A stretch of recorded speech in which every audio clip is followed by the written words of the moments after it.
야, 내가 누군지 알아? 민원실 전체가 순간 멈췄습니다. 의자에서 일어나던 사람도, 서류를 넘기던 직원도, 번호표를 들여다보던 노인도 그 말에 고개를 들었습니다. 나 지금 바쁜데 말이야. 빨리 처리해줘. 내 남편이 고위공직자야. 말은 크지 않았지만 묘하게 또렷했습니다. 사람들 귀에 꽂히도록 계산된 톤이었고 그 말이 끝나자마자 공기부터 달라졌습니다. 누군가는 헛기침을 했고 누군가는 괜히 휴대폰을 만지작거렸고 누군가는 고개를 푹 숙였습니다. 이상한 건요. 그 말이 떨어진 자리에서 가장 먼저 움찔한 건 제가 아니었습니다. 관리자도 주변 직원도 민원인도 아닌 규정이 먼저 밀려져는 느낌이 들었습니다. 마치 여기서부터는 원칙 말고 눈치가 기준이 되는 것처럼요. 그리고 그날 밤 9시 뉴스 화면 아래로 자막이 흘렀습니다. 고위공직자 배우자 민원 갑질 논란 구청 내부 영상 공개. 화면 속은 익숙한 공간이었습니다. 반짝이는 대리석 바닥, 번호표 기계 옆에 길게 늘어선 의자들, 그리고 민원 창구의 유리 칸막이. 카메라는 한 여자의 옆모습을 잡아냈고 그녀는 손가락으로 누군가를 가리키며 목소리를 높였습니다. 그 말이 튀어나오는 순간 민원실 공기가 단번에 얼어붙는 게 느껴졌습니다. 그런데 그 영상이 나오기까지 저는 이미 일자리를 잃은 사람이었습니다. 다음 날 아침 휴대폰에 뜬 건 단 2줄이었습니다. 근무 제외, 계약 종료. 이유도 설명도 없었습니다. 제가 한 건 그저 그날 제자리에서 제 일을 했을 뿐인데요. 지금부터 그 영상이 세상에 나오기 전까지의 이야기입니다. 왜 한 장면이 한 사람의 삶을 끊어냈고 또 어떻게 그 장면이 다시 세상을 뒤집었는지요. 혹시 여러분도 이런 일 나한테도 생길 수 있나 싶으신가요? 끝까지 함께 보시려면 구독과 좋아요가 큰 힘이 됩니다. 그날은 월요일이었습니다. 아침부터 유난히 민원인이 많았습니다. 월말이 가까워지면 늘 그랬습니다. 각종 서류, 세금, 전입, 복지 사정이 다 급한 얼굴들이어서 민원실은 늘 참는 숨으로 가득했습니다. 제 이름은 정설인. 구청 민원실 안내 접수 창구에서 일하는 계약직이었습니다. 계약서는 늘 얇았고 갱신은 늘 불안했습니다. 그래도 저는 최대한 티내지 않으려고 했습니다. 내가 믿을 수 있는 건 딱 하나, 순서와 규정뿐이었으니까요. 창구 앞에는 번호표가 있었습니다. 번호가 찍히면 그 순서대로, 서류가 갖춰지면 그 다음 단계로. 그 질서 덕분에 모두가 덜 싸우고 덜 다치고 덜 울었습니다. 저는 그걸 지키는 사람이었습니다. 아주 조용하게. 다음 민원인 72번이요. 저는 일상적인 목소리로 안내했습니다. 의자에 앉아있던 사람 하나가 일어나 다가왔고 그 뒤로 줄이 한 칸씩 움직였습니다. 그 흐름이 계속 이어져야 했습니다. 끊기면 민원실은 금방 전쟁터가 되니까요. 번호표 기계 쪽이 아니라 민원실 입구 방향에서 굽소리가 또각또각 울렸습니다. 누군가가 사람들 사이를 가르며 줄로 들어오는 게 아니라 아예 창구 쪽으로 곧장 걸어오고 있었어요. 처음엔 길을 잘못 든 줄 알았습니다. 그런데 그 사람은 망설임이 없었습니다. 마치 이 자리의 규칙을 이미 알고도 애초에 적용받지 않는 사람처럼요. 사람들의 시선이 한 번에 그쪽으로 쏠렸습니다. 누군가는 괜히 눈을 피했고 누군가는 하는 표정을 지었습니다. 내 손은 서류철 위에 얹힌 채로 멈췄습니다. 민원실 특유의 조용한 웅성거림이 바닥에서부터 올라오는 느낌이 들었습니다. 그 여자는 내 창구 앞에서 멈춰 섰습니다. 서류 봉투를 탁 하고 내려놓는 소리가 유리 칸막이를 통해 울렸습니다. 향수 냄새가 한순간 공기를 덮었습니다. 옆에는 누군가가 반 걸음 뒤에서 같이 서 있었는데 자세가 이상하게 반듯했습니다. 수행이라는 단어가 떠오를 만큼요. 저는 침을 한번 삼켰습니다. 그리고 최대한 평정한 얼굴로 습관처럼 말했습니다. 손님 번호표 뽑으시고 순서대로. 말끝을 다 잊기도 전에 여자의 입꼬리가 아주 조금 올라갔습니다. 비웃는 건지 확신하는 건지 모를 표정이었어요. 그 표정 하나만으로도 이 민원실에서 무언가가 어긋나기 시작했다는 걸 알 수 있었습니다. 그땐 몰랐습니다. 이 몇 초가 제 계약서를 끝장내고 제 이름을 뉴스 자막 위로 올릴 줄은요. 민원실 천장 스피커에서 안내 방송이 흘러나오는 동안 저는 서류 봉투를 바라본 채 조용히 숨을 들이마셨습니다. 그날의 공기는 분명히 평소와 달랐습니다. 여자의 시선이 제 얼굴을 훑었습니다. 정확히는 제 얼굴이 아니라 제 자리를 보는 눈이었어요. 이 창구가 자기 것인지 잠시 빌려 쓰는 공간인지 가늠하는 것처럼요. 아니, 내가 급하다고 했잖아요. 목소리는 낮았지만 단정했습니다. 부탁이 아니라 통보에 가까웠어요. 민원실 안이 다시 조용해졌습니다. 서류 넘기는 소리도 의자 끄는 소리도 멈췄습니다. 저는 규정대로 대답했습니다. 여러 번 해본 말이고 항상 같은 문장이었어요. 손님, 모든 민원은 번호표 순서대로 진행되고 있습니다. 그 말이 끝나자 여자는 잠시 저를 보더니 고개를 아주 조금 기울였습니다. 이해가 안 돼서가 아니라 이해할 필요가 없다는 표정이었어요. 지금 줄 서서 기다릴 시간이 없어요. 그녀는 결론을 내려주는 사람 같았습니다. 저는 뒤쪽을 힐끗 봤습니다. 의자에 앉아있던 사람들, 서류를 품에 안은 노인, 아이 손을 잡은 젊은 엄마. 다들 바쁜 얼굴이었습니다. 다들 급한 사정이 있었고 그래도 순서를 지키고 있었습니다. 그래서 저는 다시 조금 더 낮은 목소리로 말했습니다. 번호표를 먼저 뽑아주셔야 합니다. 그 순간 여자의 입꼬리가 내려갔습니다. 아까 잠깐 보였던 그 미세한 웃음기가 사라지고 대신 불쾌함이 얼굴 위로 올라왔습니다. 여기 말이 너무 많네. 그 말은 저만 향한 게 아니었습니다. 이 공간 전체를 깎아내리는 말이었습니다.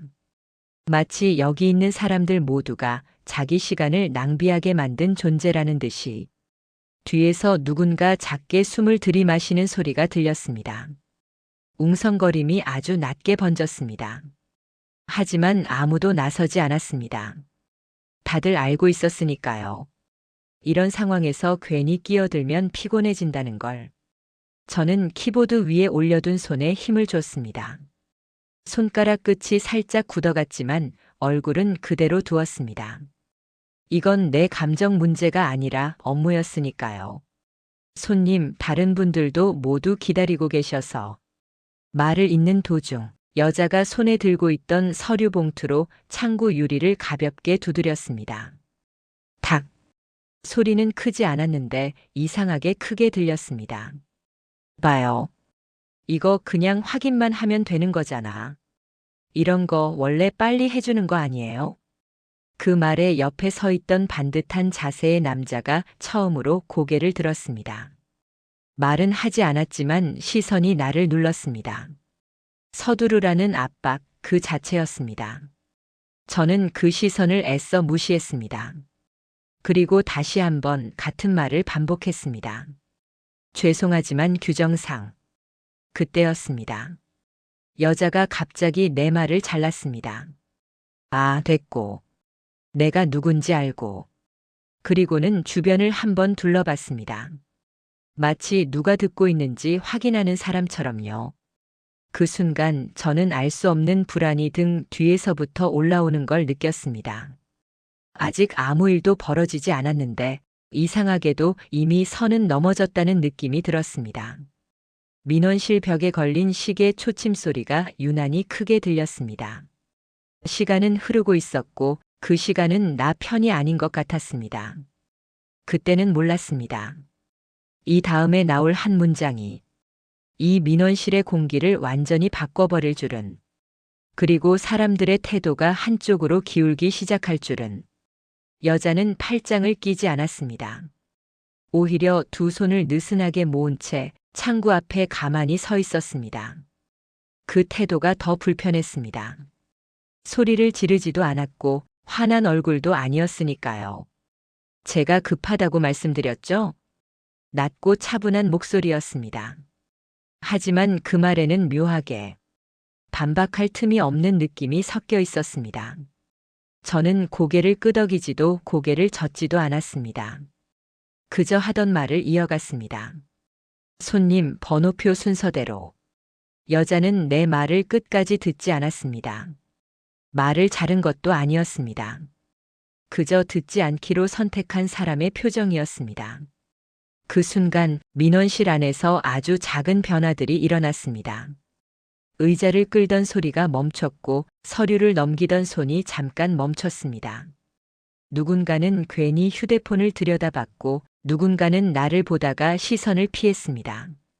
아직 아무 말도 나오지 않았는데 분위기만 먼저 조심스러워지고 있었습니다. 여자는 뒤에 서 있던 남자를 힐끗 봤습니다. 말은 하지 않았지만 그 눈빛 하나로 충분했습니다. 남자는 손목시계를 한번 내려다봤습니다. 그리고 짧게 말했습니다. 시간 별로 없어. 그 말은 나를 향한 것도 민원 씨를 향한 것도 아니었습니다. 그저 상황을 정리하는 내부 대화 같았습니다. 여자는 다시 나를 봤습니다. 제가 이것 때문에 여기서 1시간씩 기다려야 할 이유는 없죠? 저는 그 질문이 정말 질문이 아니라는 걸 알았습니다. 하지만 그래도 아직은 업무로 처리할 수 있는 범위라고 생각했습니다. 다른 분들도 모두 같은 절차로 말을 하면서도 내 안에서 작은 망설임이 올라왔습니다. 이상하다는 느낌. 하지만 아직은 내가 너무 예민한 건 아닐까 하는 생각. 민원실 벽에 시계 초침 소리가 괜히 크게 들렸습니다. 그때까지는 아직 이 자리가 규정이 통하는 공간이라고 믿고 있었습니다. 여자는 한 박자 쉬었습니다. 아주 짧은 침묵이었습니다. 그리고 그 침묵 뒤에 이 공간의 성격을 바꾸는 말이 나왔습니다. 우리 남편이 고위공직자예요. 그 말은 크지 않았습니다. 하지만 이상하게 민원실 전체에 또렷하게 퍼졌습니다. 마치 모두가 그 말을 들을 준비를 하고 있었다는 것처럼요. 그 순간 사람들의 태도가 눈에 보이게 달라졌습니다. 아까까지 서류를 끌어안고 있던 노인은 고개를 숙였고 아이 손을 잡고 있던 엄마는 아이를 자기 쪽으로 더 끌어당겼습니다. 직원 한 명이 나와 눈이 마주쳤다가 급하게 시선을 돌렸습니다. 여자는 그 반응을 확인하듯 천천히 말을 이었습니다. 그래서 말인데요. 이건 지금 처리해 주셔야 할 것 같아요. 이제는 요청도 아니고 설명도 아니었습니다. 결론이었습니다. 저는 그제야 알았습니다. 이 사람은 내가 무슨 말을 하든 이미 답을 정해놓고 있었다는 걸. 그래도 저는 말했습니다. 목소리가 아주 조금 떨렸지만 분명하게. 손님, 직함이나 신분과 관계없이 민원 처리는 동일하게. 말을 끝내지 못했습니다. 여자가 웃었습니다. 이번에는 확실히 비웃음이었습니다. 아직 상황 파악이 안 되셨나 보네. 그 말과 함께 여자는 고개를 돌려 민원실 안을 둘러봤습니다. 책임자분 안 계세요? 그 말이 떨어지자 관리자 데스크 쪽에서 의자가 끌리는 소리가 났습니다. 전화기를 들던 손이 빨라졌고 누군가는 자리에서 일어나 급히 안쪽으로 들어갔습니다. 아무도 큰 소리를 내지 않았습니다. 그런데도 분명히 느껴졌습니다. 이제 기준이 바뀌었다는 것. 아까까지 기준이었던 번호표와 규정은 더 이상 아무 힘도 없었습니다. 여자는 다시 나를 봤습니다. 이번에는 내려다보는 시선이었습니다. 괜히 복잡하게 만들지 말고 편하게 갑시다. 그 말은 나를 설득하는 말이 아니었습니다. 이 공간 전체에 대한 선언이었습니다. 저는 키보드 위에 올려둔 손을 꽉 쥐었습니다. 손끝이 하얗게 질릴 만큼. 이제 이 민원실은 누가 먼저 왔는지를 묻는 곳이 아니라 누가 더 센지를 확인하는 곳이 되어가고 있었습니다. 그리고 저는 그 중심에 서 있었습니다. 아직 아무 결정도 내려지지 않았지만 이미 결과는 정해진 것처럼 느껴졌습니다. 여자가 책임자분 안 계세요? 라고 말한 뒤 민원실 안은 잠시 이상할 정도로 조용해졌습니다. 아무도 대답하지 않았지만 모두가 알고 있었습니다. 이제 이 상황은 창구 직원 한 명이 감당할 수 있는 선을 넘었다는 것을요. 관리자 데스크 쪽에서 전화 수화기를 내려놓는 소리가 났습니다. 곧이어 의자가 밀리는 소리, 빠른 발걸음 소리가 이어졌습니다. 중년 남자가 민원실 안쪽 문을 열고 나왔습니다. 구청 운영지원팀 팀장이었습니다. 평소에는 얼굴을 보기 힘든 사람이었습니다. 대개 이런 상황이 아니면 굳이 민원실 앞으로 나올 일이 없었으니까요. 그는 여자를 보자마자 아주 자연스럽게 허리를 조금 굽혔습니다. 그 각도가 너무 익숙해 보였습니다. 무슨 일이신가요, 손님? 목소리는 부드러웠고 표정에는 피로보다 조심스러움이 더 많이 묻어 있었습니다. 여자는 기다렸다는 듯 말했습니다. 이 직원분이요. 제가 급하다고 했는데 계속 번호표 얘기만 하네요. 팀장은 내 쪽을 한번 봤습니다. 아주 짧은 눈길이었습니다. 마치 사정을 묻기엔 이미 늦었다는 것처럼요. 손님, 불편을 드려 죄송합니다. 그 말은 상황을 정리하는 말처럼 들렸지만 사실상 방향을 정하는 말이었습니다. 저는 그제야 입을 열었습니다. 팀장님, 이분도 다른 민원인과 동일하게. 말이 끝나기도 전에 팀장이 손을 아주 작게 들었습니다. 잠깐이라는 뜻이었습니다. 그리고는 여자를 향해 말했습니다. 어떤 민원이신지 제가 따로 확인해 보겠습니다. 그 말에 여자의 입꼬리가 아주 미세하게 올라갔습니다. 그 표정은 분명히 말하고 있었습니다. 지금 이 판은 끝났다는 걸. 팀장은 여자를 안쪽으로 안내했습니다. 회의실 방향이었습니다. 번호표를 들고 기다리던 사람들 사이를 지나갈 때 사람들의 시선이 자연스럽게 갈라졌습니다. 누군가는 고개를 숙였고 누군가는 애써 못 본 척을 했습니다. 아무도 말하지 않았습니다. 그 순간 내가 서 있던 창구 앞은 이상할 정도로 텅 빈 느낌이었습니다. 팀장이 여자를 데리고 사라진 뒤 민원실은 다시 업무를 재개하는 척 움직이기 시작했습니다. 하지만 이전과는 전혀 달랐습니다. 키보드를 치는 소리가 조심스러워졌고 전화 응대 목소리는 유난히 낮아졌습니다. 아까까지만 해도 나를 보며 눈빛으로 위로하던 동료는 이제 내 쪽을 아예 보지 않았습니다. 저는 다시 창구에 섰습니다. 다음 민원인 73번이요. 목소리는 평소와 같았지만 이상하게 허공에 흩어지는 느낌이었습니다. 잠시 뒤 팀장이 혼자 회의실에서 나왔습니다. 여자는 보이지 않았습니다. 그게 더 불안했습니다. 팀장은 나를 불렀습니다. 정설인 씨, 잠깐만 안쪽으로 들어올 수 있을까요? 그 말은 부탁처럼 들렸지만 거절할 수 없는 호출이었습니다. 사무실 문이 닫히자 민원실 소음이 갑자기 멀어졌습니다. 팀장은 의자에 앉지도 않은 채 말했습니다. 상황은 들었습니다. 그 말 뒤에 아무 설명도 아무 질문도 없었습니다. 저는 잠시 기다렸습니다. 내가 무언가를 해명하길 기다리는 줄 알았기 때문입니다. 하지만 팀장은 서류를 한 장 넘기며 말했습니다. 이런 분들 상대할 때는 조금 더 유연하게 대응할 필요가 있어요. 그 말이 머리 위에서 떨어지는 것처럼 느껴졌습니다. 저는 규정대로 알아요. 팀장이 내 말을 끊었습니다. 그리고 아주 낮은 목소리로 덧붙였습니다. 근데 현실이라는 게 있잖아요.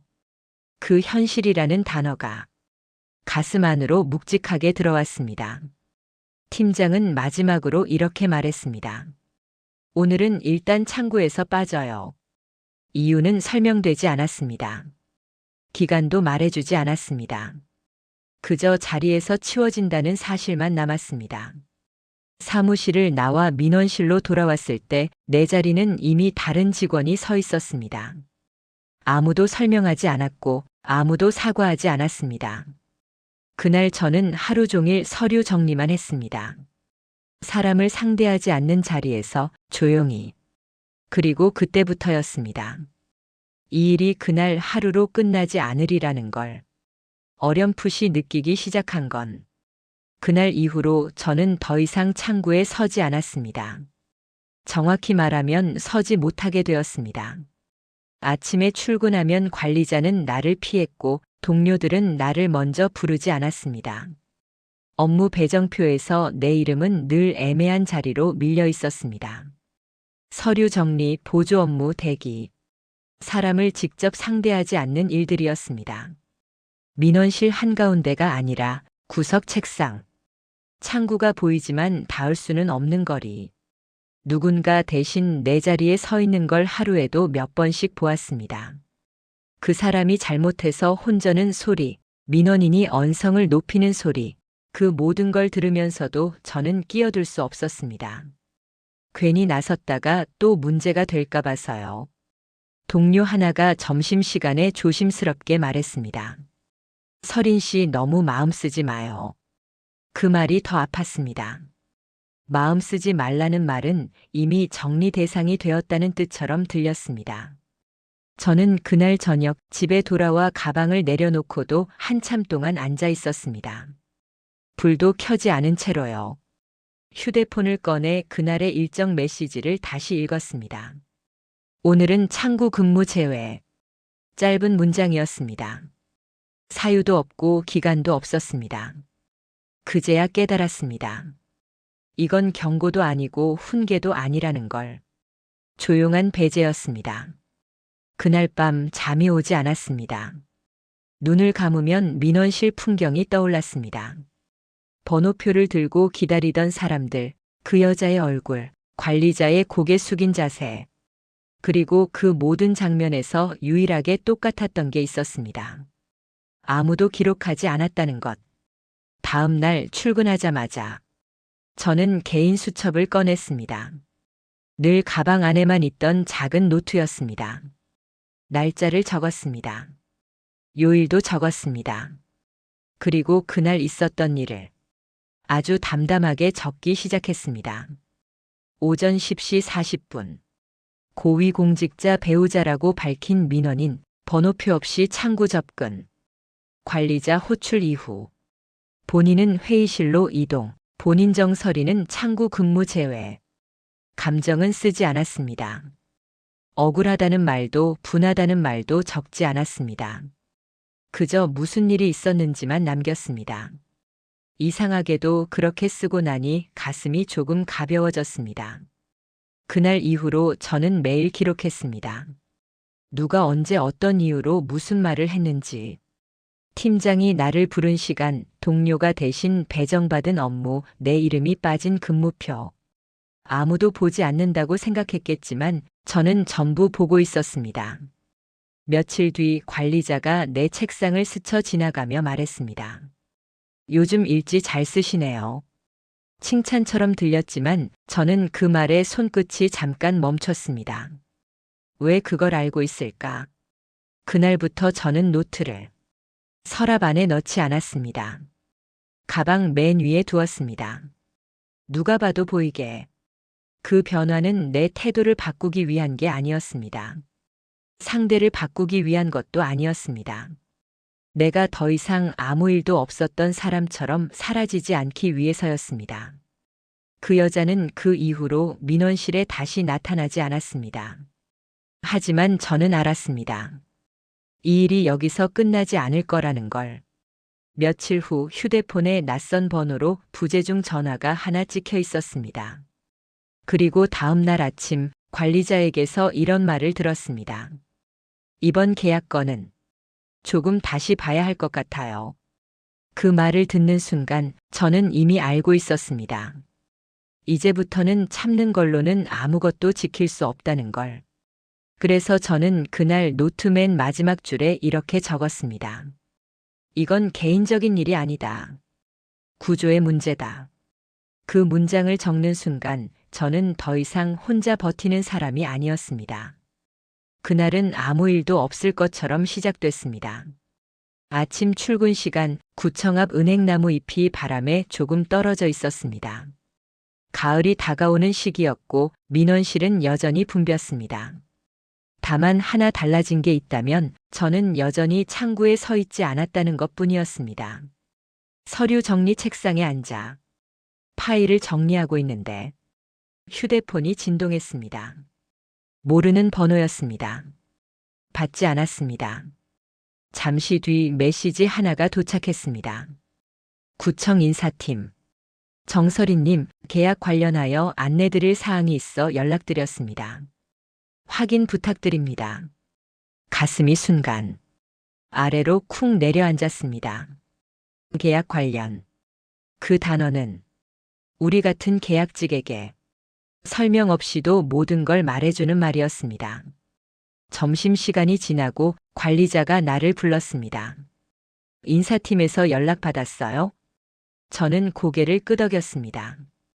관리자는 의자를 당겨 앉지도 않고 서서 말했습니다. 이번 계약은 연장하지 않기로 했어요.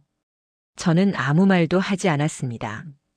이상하게도 놀라지는 않았습니다. 다만 이유를 묻지 않을 수는 없었습니다. 사유가 있습니까? 관리자는 잠시 서류를 넘기는 척을 하더니 고개를 들지 않은 채 말했습니다. 종합적으로 판단한 결과예요. 그게 전부였습니다. 저는 다시 물었습니다. 업무상 문제였습니까? 그제야 관리자가 아주 잠깐 나를 봤습니다. 그리고 이렇게 말했습니다. 굳이 따지지 않는 게 설인 씨한테도 좋아요. 그 말은 충고처럼 들렸지만 사실상 경고였습니다. 사무실을 나와 화장실 칸 안에 들어가 문을 닫았습니다. 거울 속 내 얼굴은 생각보다 차분했습니다. 눈도 빨개지지 않았고 손도 크게 떨리지 않았습니다. 그게 더 이상했습니다. 문자 하나가 도착했습니다. 계약 종료 안내. 종료일 이번 달 말. 출입증 반납 요망. 단 3줄이었습니다. 사과도 설명도 책임지는 말도 없었습니다. 저는 그 문자를 지우지 않았습니다. 스크린샷을 찍었습니다. 그리고 날짜와 시간을 확인했습니다. 그날 저녁 집으로 돌아와 책상 위에 노트를 펼쳤습니다. 그동안 적어온 기록들, 날짜별로 정리된 문장들, 시간과 발언과 조치. 마지막 페이지에 오늘 날짜를 적었습니다. 계약 종료 통보. 구두 사유 없음. 문자 통보. 그 순간 머릿속이 또렷해졌습니다. 이건 기분이 상해서 생긴 일이 아니었습니다. 내가 예민해서 벌어진 일도 아니었습니다. 구조적으로 밀려난 것이었습니다. 그날 밤 우연히 TV를 켰다가 지역 방송 뉴스를 보게 됐습니다. 생활 민원 불편 사례 코너였습니다. 카메라 앞에 선 기자가 말했습니다. 작은 불편도 제보해 주시면 저희가 확인하겠습니다.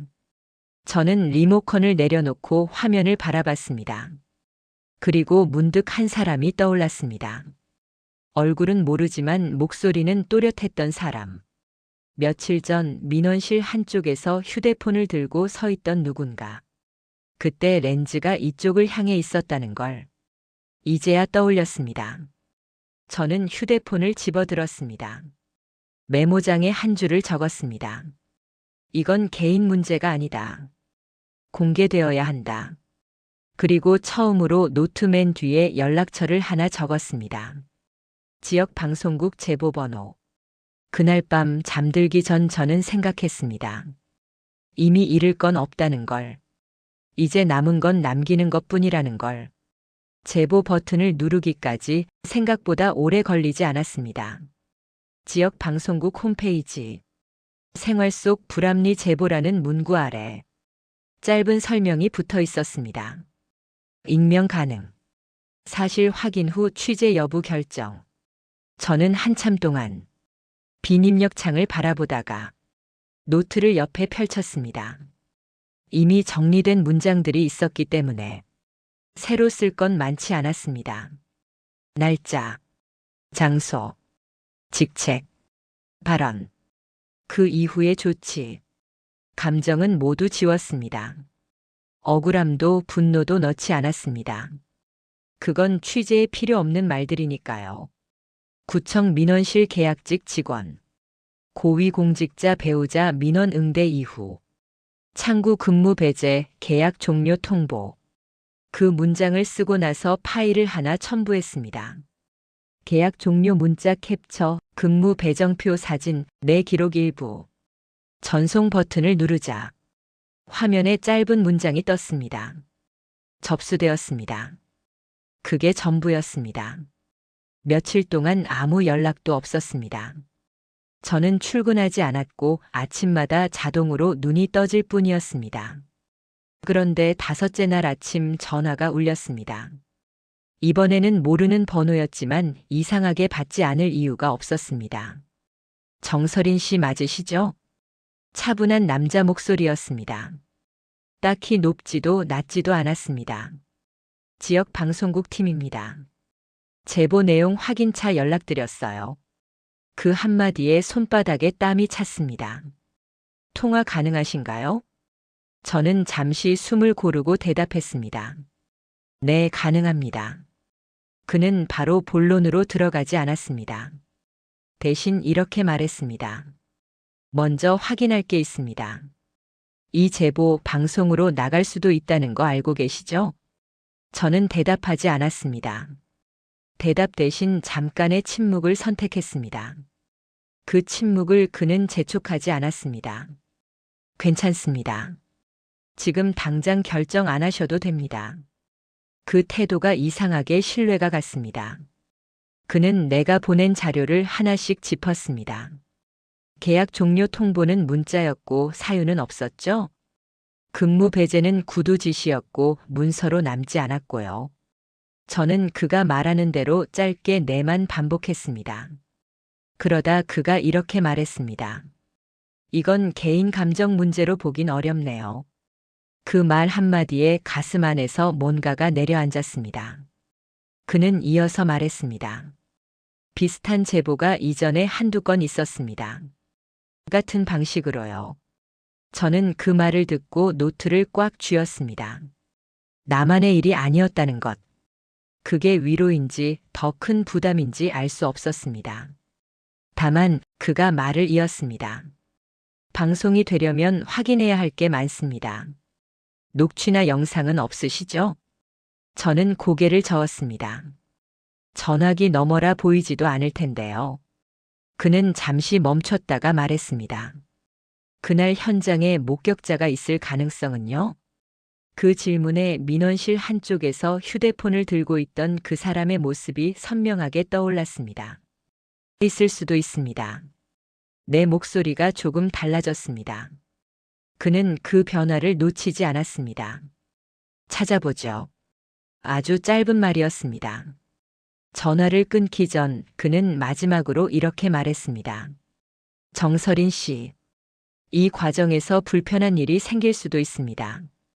저는 잠시 생각하다가 대답했습니다. 이미 불편한 일은 다 겪었습니다. 전화가 끊겼습니다. 그날 오후 관리자에게서 문자가 하나 왔습니다. 출입증 반납 일정 조율 필요. 저는 그 문자를 바로 기록했습니다. 시간까지 정확히. 그리고 그날 밤 노트맨 아래에 새 문장을 추가했습니다. 외부 접촉 시작. 상대방도 움직이기 시작. 이제 이 일은 되돌릴 수 없는 방향으로 흘러가고 있었습니다. 조용히, 하지만 분명하게. 방송은 예고 없이 시작됐습니다. 평소와 다를 것 없는 저녁 뉴스 마지막 코너. 그 순간 화면 하단 자막이 바뀌었습니다. 긴급 점검 권력형 민원 실태. 그리고 바로 그 목소리가 흘러나왔습니다. 야, 내가 누군지 알아? 바쁘니까 빨리 처리해줘. 내 남편이 고위공직자야. 편집도 없었고 음성 변조도 없었습니다. 그냥 그대로였습니다. 화면에는 구청 민원실 전경이 잡혔습니다. 번호표를 든 시민들, 기다리는 노인, 아이 손을 잡은 부모. 그리고 번호표 없이 창구 앞으로 들어오는 한 여자. 자막이 따라 붙었습니다. 번호표 미발급 상태 민원 우선 처리 요구. 그 다음 장면에서 내 목소리가 나왔습니다. 손님 순서대로 진행해야 합니다. 그 말이 끝나기도 전에 다시 여자의 목소리가 겹쳤습니다. 아직 상황 파악이 안 되셨나 보네. 내 남편이 누군지 말했잖아요. 여기서 화면이 멈췄습니다. 정지 화면. 여자의 얼굴이 그대로 멈춰 있었고 그 위로 기자의 내레이션이 깔렸습니다. 이 발언 이후 해당 민원인은 회의실로 이동했고 화면이 바뀌었습니다. 해당 직원 당일 창구 근무 배제. 이후 계약 종료 통보 사유 없음. 여기서 끝이 아니었습니다. 화면이 3칸으로 갈라졌습니다. 왼쪽 백화점 안내 데스크. 가운데 병원 접수 창구. 오른쪽 다른 관공서 민원실. 그리고 놀랍도록 똑같은 말들이 연속으로 재생됐습니다.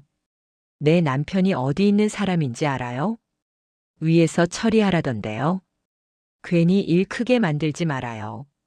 자막이 박혔습니다. 동일 인물, 반복된 요구. 그제야 시청자들이 이해할 수 있는 그림이 완성됐습니다. 이건 실수가 아니었습니다. 우연도 아니었습니다. 습관이었습니다. 이제 카메라는 해당 고위공직자에게 향했습니다. 기자회견장. 플래시가 터졌습니다. 배우자의 발언, 본인 직위와 무관하다는 입장이십니까?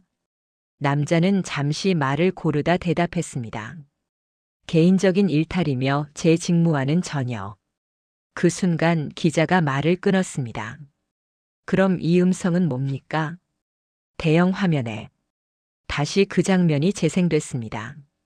내 남편이 고위공직자에 있어. 회의장 안이 순식간에 술렁였습니다. 기자는 한 문장을 더 덧붙였습니다.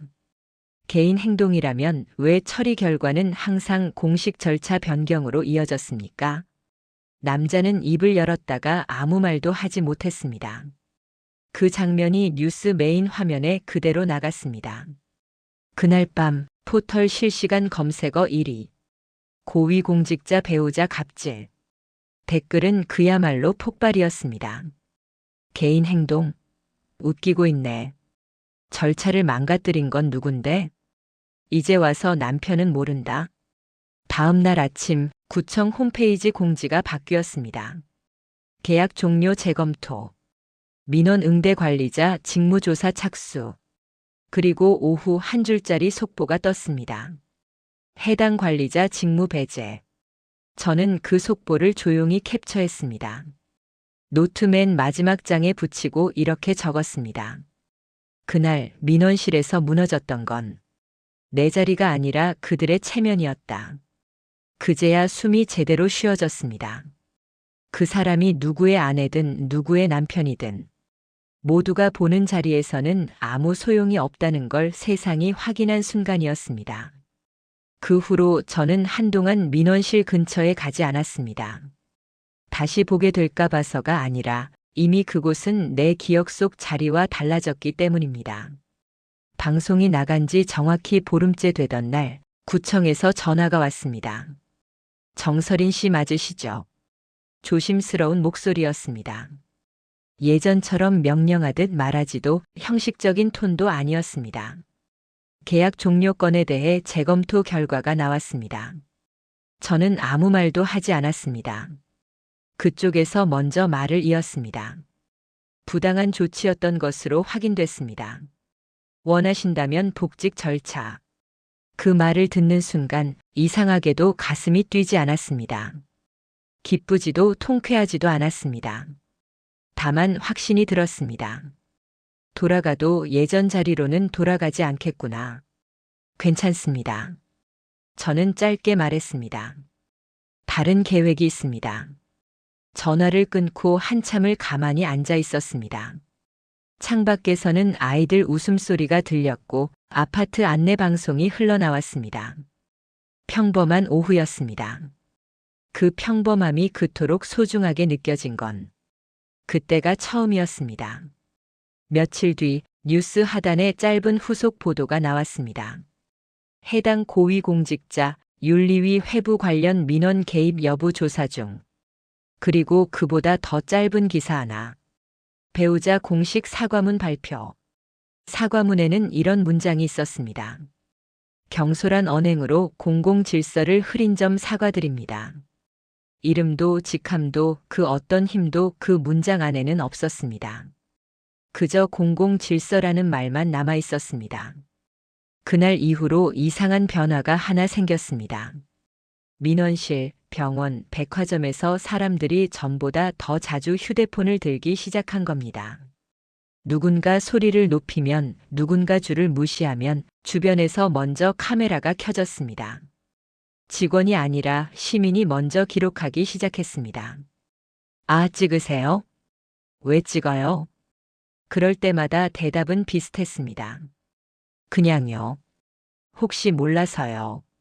그 혹시가 세상을 조금씩 바꾸고 있었습니다. 저는 지금 노무사 사무실에서 일하고 있습니다. 상담 창구에 앉아 있으면 매주 비슷한 얼굴들이 들어옵니다. 문자 하나로 해고된 사람, 규정 지켰다가 찍힌 사람, 윗사람 말에 찍히면 끝이라고 믿는 사람들. 그럴 때마다 저는 이렇게 말합니다. 일단 기록부터 하세요. 날짜, 시간, 말 한마디까지. 혼자라고 생각하지 마세요. 그 말을 들은 사람들은 대부분 이렇게 묻습니다. 정말 바뀔까요?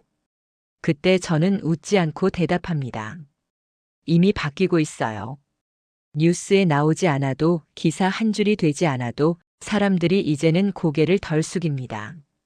누가 누구 남편이든 누가 어디에 있든 적어도 모두가 보는 자리에서는 마음대로 되지 않는다는 걸 알게 됐으니까요. 어느 날 퇴근길, 구청 앞을 지나가다 문득 걸음을 멈췄습니다. 민원실 유리창 너머로 번호표를 뽑는 사람들, 차례를 기다리는 사람들, 그리고 창구 안에 직원이 보였습니다. 직원은 고개를 숙이지 않았고 번호표를 가리키며 말하고 있었습니다. 순서대로 도와드리겠습니다. 아무도 소리를 지르지 않았고 아무도 이름을 들먹이지 않았습니다. 저는 그 장면을 한참 동안 바라보다 조용히 돌아섰습니다. 그날 내 인생을 바꾼 말은 거창한 선언이 아니었습니다. 그저 참다 참다 입 밖으로 나온 한마디였습니다. 그래서 어쩌라고요? 그 말은 누군가를 이기기 위한 말이 아니었습니다. 그냥 질서를 확인한 말이었습니다. 그리고 지금은 확실히 말할 수 있습니다. 이 세상에 특별한 사람은 없다고. 절차 앞에서는 모두가 같아야 한다고. 그 당연한 말을 조금 늦게 배웠을 뿐입니다. 하지만 같은 상황에 놓인 누군가의 이야기는 지금도 어딘가에서 시작되고 있을 겁니다. 이 이야기를 들으시면서 한 번이라도 저런 일 나도 겪어봤다 생각이 드셨다면 좋아요 한번 눌러주시면 이런 이야기가 더 많은 사람에게 닿을 수 있습니다. 혹시 비슷한 경험이 있으시다면 댓글로 남겨주세요. 누군가에겐 그 한 줄이 큰 용기가 될 수도 있습니다. 그리고 이런 사연들이 계속 이어졌으면 하신다면 구독과 알림 설정으로 다음 이야기도 함께 해주세요. 항상 건강하시고 오늘도 마음 평안한 하루 보내시길 바랍니다. 감사합니다.